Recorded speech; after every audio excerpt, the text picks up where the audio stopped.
नमस्कार दोस्तों, स्वागत है आप सभी का हमारे YouTube चैनल इनविंसिबल स्टूडेंट्स में। आज हम हरियाणा सीईटी ग्रुप डी के लिए हरियाणा जीके की सीरीज शुरू करने जा रहे हैं। इस सीरीज में आपको हरियाणा जीके बिल्कुल बेसिक से कराई जाएगी तथा आपके सभी कंसेप्ट्स को क्लियर किया जाएगा।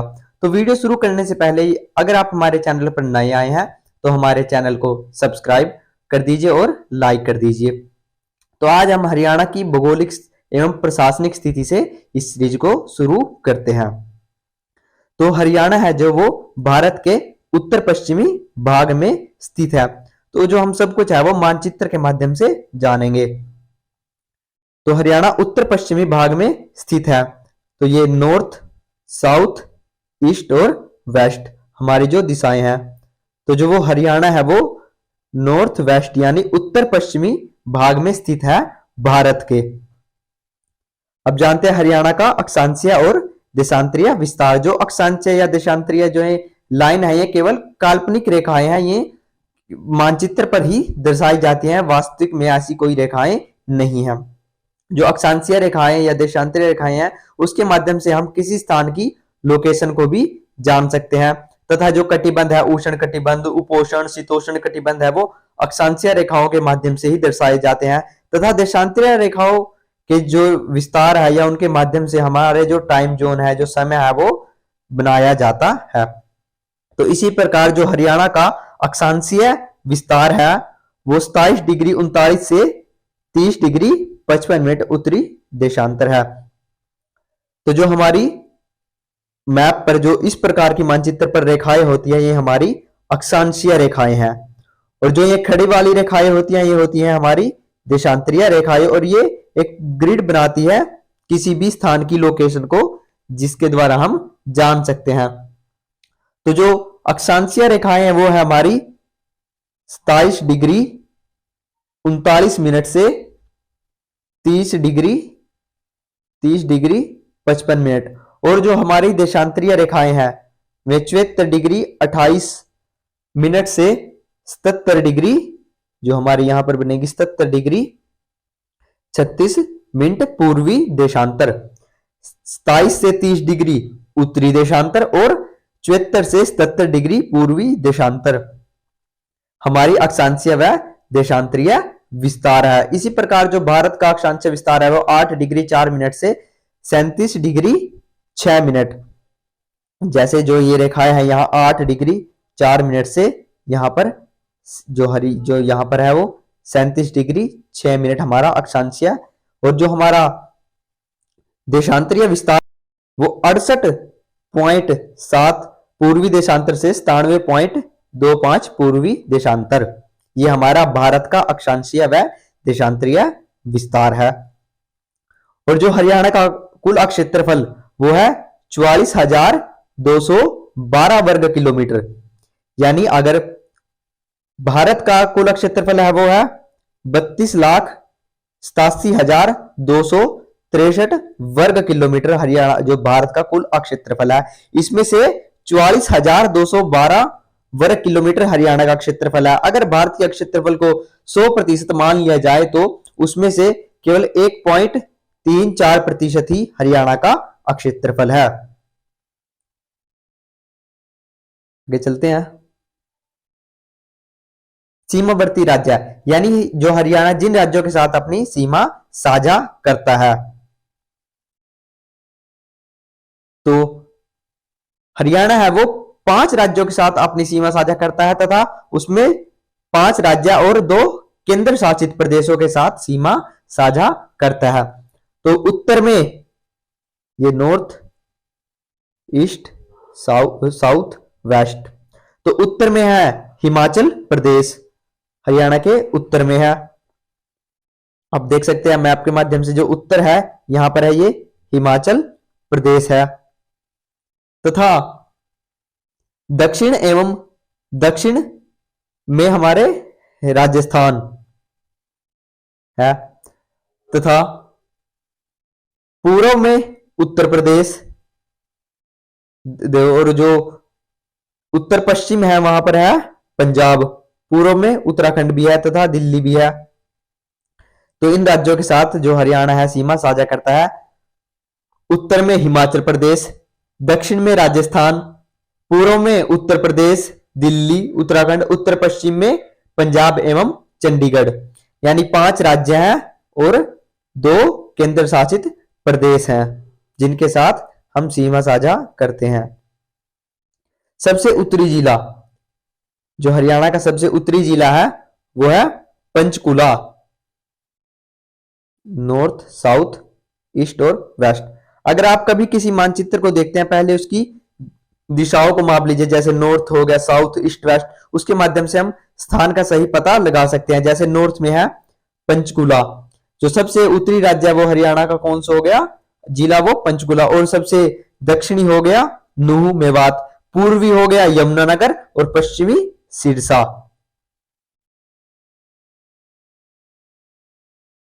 अब प्रमुख नदियां, हरियाणा की कौन सी नदियां प्रमुख है? यमुना, घग्गर, सरस्वती, साहिबी, इंदौरी और मारकंडा।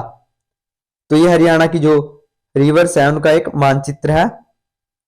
यमुना है जो सबसे प्रमुख नदी है, यमुना जो ये है जो यमुनानगर से हरियाणा में प्रवेश करती है तथा उत्तर प्रदेश, बिहार और पश्चिम बंगाल से बहती हुई बंगाल की खाड़ी में गिर जाती है। और यमुना है जो गंगा की एक प्रमुख सहायक नदी है। दूसरी है हमारी जो वृहद बरसाती नदी वो घग्गर, वो यहाँ पंचकुला से प्रवेश करती है और इस प्रकार राजस्थान में जाकर लुप्त हो जाती है। इसी प्रकार जिस एक नदी है सरस्वती नदी, जो एक बरसाती नाला बनकर रह गई है, वो भी यमुनानगर से हरियाणा में प्रवेश करती है तथा बाद में राजस्थान में जाकर लुप्त हो जाती है। इसी प्रकार नदी है मारकंडा, जो जिसकी लोकेशन ये है, तथा कुछ जो दक्षिणी भाग की नदियां हैं जैसे कृष्णावती नदी हो गई, दोहन नदी, साहिबी नदी, इंदौरी नदी। तो ये सब हरियाणा की प्रमुख नदियां हैं। अब हरियाणा की जनसंख्या परिदृश्य देखते हैं। हरियाणा की जो जनसंख्या है वो है लगभग 2,53,51,462। तो जो ये डाटा है ये 2011 की जनगणना के अनुसार है, क्योंकि जो सेंसस कंडक्ट होना था 2021 में वो कोरोना के कारण नहीं हो पाया, जिसके कारण हमारे पास अभी कोई स्पष्ट डाटा नहीं है। तो जो 2011 है उसके सेंसस के अकॉर्डिंग है 2,53,51,462। और जो पुरुषों की संख्या है उनमें 1,34,00,000 और महिलाओं की 1,18,00,000। और जो हमारा जनसंख्या घनत्व है वो है 573 व्यक्ति प्रति वर्ग किलोमीटर, और यह भी 2011 के सेंसस के अकॉर्डिंग है। और जो भारत का है 384 व्यक्ति प्रति वर्ग किलोमीटर। हरियाणा जो भारत का है वो 384 व्यक्ति, हरियाणा का 574 व्यक्ति प्रति वर्ग किलोमीटर हमारा जनसंख्या घनत्व है। यानी एक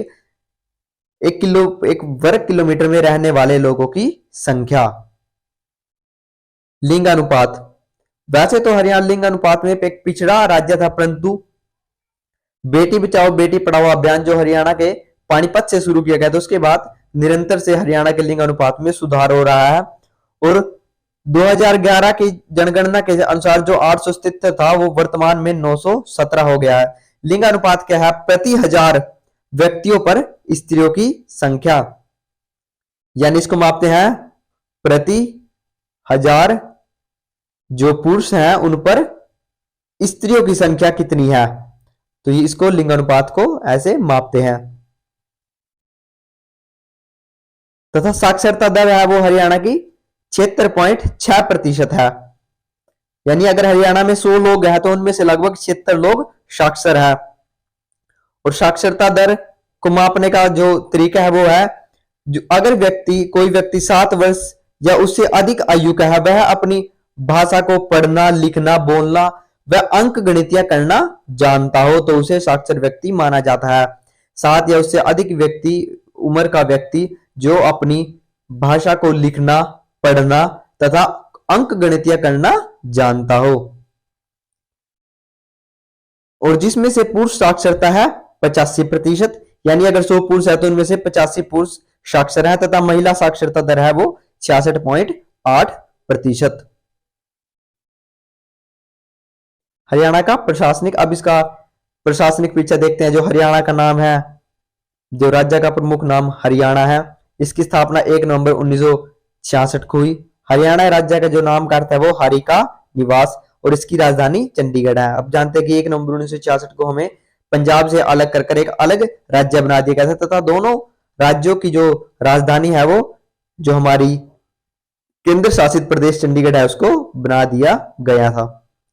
मंडल है जो हरियाणा में 6 मंडल है, जिनमें अंबाला, करनाल, हिसार, रोहतक, फरीदाबाद और गुरुग्राम है, तथा जिले हमारे 22 हैं। लोकसभा सदस्य 10 है, राज्यसभा सदस्य 5 है, विधानसभा सदस्य 90 है। जो लोकसभा है हमारी, जो हमारी संसद है, उसमें एक तो होती है लोकसभा, एक होती है राज्यसभा और एक होता है राष्ट्रपति। इन तीनों से मिलकर बनती है हमारी संसद। तो जो हरियाणा को ऐसे 10 क्षेत्रों में बांटा गया है, जो प्रत्येक जो 10 लोग हैं वो हरियाणा के 10 क्षेत्रों को प्रतिनिधित्व करते हैं हमारी संसद में।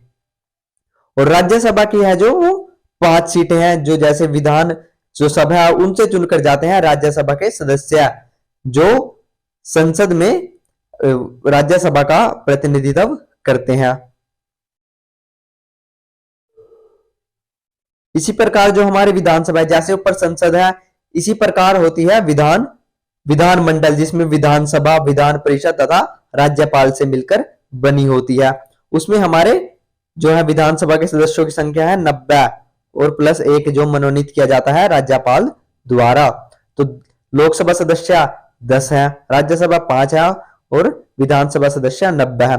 तथा जो हमारा हाई कोर्ट है वो कहाँ है? चंडीगढ़ में। और भारत में कुल हाई कोर्ट है वो 25 है और सुप्रीम कोर्ट है एक जो दिल्ली में स्थित है। अब जानते हैं हम हरियाणा के राजकीय वृक्ष के बारे में। तो हरियाणा का जो राजकीय वृक्ष है वो है पीपल, को हरियाणा का राजकीय वृक्ष के रूप में अपनाया गया है। पीपल के सभी भाग जैसे जड़, तना, पत्ती, छाल, फल आदि उपयोगी हैं। इसका वैज्ञानिक नाम फिकस रेलिगियोसा है। तो देखिए, जैसे ये एक जो हमारे राजकीय वृक्ष के रूप में अपनाते हैं, ये किसी प्रजाति को एक संरक्षित करने का तरीका है। और पीपल का तो वर्णन हमारे प्राचीन ग्रंथों में भी पाया जाता है तथा वैज्ञानिकों के द्वारा अध्ययन किया गया तो इसकी आयु बताई गई है लगभग 250 से 500 वर्ष। और इसका अध्ययन है वो जीनोम सीक्वेंसेस के द्वारा किया गया और यह समय के अनुसार अपने आप को ढाल लेता है। जैसे अगर पर्यावरण में प्रदूषण फैल रहा है तो यह उसके अनुसार अपने आप को ढालने की क्षमता रखता है। यह कोई गंदा पानी आ रहा है इसके पास तो यह सब सिचुएशंस के अनुसार अपने आप को ढाल लेता है। और यह एक मात्र ऐसा वृक्ष है जो 24 घंटे हमें ऑक्सीजन प्रदान करता है। देखिए, इसका जो वो बहुत विशाल रूप में फैल जाता है और कई सौ वर्षों तक यह ऐसे ही रहता है।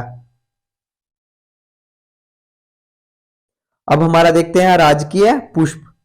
जो राजकीय पुष्प है वो कमल है। हरियाणा का राजकीय पुष्प कमल है। यह एक जलीय पौधा है, यानी आपको देखा है जो कमल है वो कीचड़ के अंदर उगते हैं। अपने रंग के आधार पर इसे 2 भागों में विभाजित किया गया है, लाल कमल और सफेद कमल। तथा इसका जो वैज्ञानिक नाम है वो निलंबो नूसीफेरा। इसका जो साइंटिफिक नेम है वो निलंबो नूसीफेरा है। इस प्रकार दिखता है कमल का जो फूल है। जो हमारा बर्ड है, जो स्टेट बर्ड है, राजकीय पक्षी, वो है ब्लैक फ्रैंकोलिन, जिसे हम काला तीतर भी कहते हैं। हरियाणा के राजकीय पक्षी ब्लैक फ्रैंकोलिन को काले तीतर के रूप में जाना जाता है। यह उत्तर एवं मध्य भारत में अधिकांश रूप से पाया जाता है, यानी यह केवल हरियाणा में नहीं, संपूर्ण उत्तर एवं मध्य भारत में पाया जाता है। तो दिखने में कुछ ऐसा दिखता है ब्लैक फ्रैंकोलिन, हरियाणा का जो राजकीय पक्षी है। और पक्षी जो जैसे राजकीय पक्षी, इनको अपनाने का उद्देश्य भी यही है कि इनकी प्रजाति को संरक्षित किया जा सके। हमारा राजकीय पशु ब्लैक बक। हरियाणा का राजकीय पशु ब्लैक बक है। यह मुख्य रूप से भारत में पाया जाता है। इसके सींग चक्राकार होते हैं जो 3 से 4 बार मुड़े होते हैं और यह देखने में कुछ ऐसा दिखाई देता है। इसके सींग चक्राकार हैं जो 3 से 4 बार मुड़े हैं। ब्लैक बक हरियाणा का राजकीय पशु। हमारा राजकीय खेल, जो हरियाणा का राजकीय खेल वो है कुश्ती। अब जानते हैं कि गांव में भी कुश्ती के या दंगल के अखाड़े लगते रहते हैं तथा हरियाणा सरकार द्वारा कुश्ती को राजकीय खेल घोषित किया गया है। यह एक प्रकार का द्वंद्व युद्ध है जो बिना शस्त्र की सहायता से केवल शारीरिक बल के सहारे लड़ा जाता है, यानी कुश्ती में केवल हमारे शारीरिक बल को ही देखा जाता है। पुराणों में इस खेल को मल्ल क्रीड़ा के नाम से जाना जाता है। और यह है साक्षी मलिक, जो हमारी एक रेसलर है। और हरियाणा में विनेश फोगाट, गीता फोगाट, बबीता फोगाट, बजरंग पुनिया, योगेश्वर दत्त जैसे बहुत सारे रेसलर है तथा ओलंपिक में, एशियन गेम्स में जो निरंतर मेडल लेकर आते रहते हैं। इसी के साथ हमारी आज की वीडियो यहीं पर समाप्त होती है। हम और हरियाणा जीके तथा इसके साथ साथ इंडियन पॉलिटी जो सीटी ग्रुप डी के लिए है उसकी सीरीज भी जल्द ही लेकर आएंगे। धन्यवाद। जय हिंद।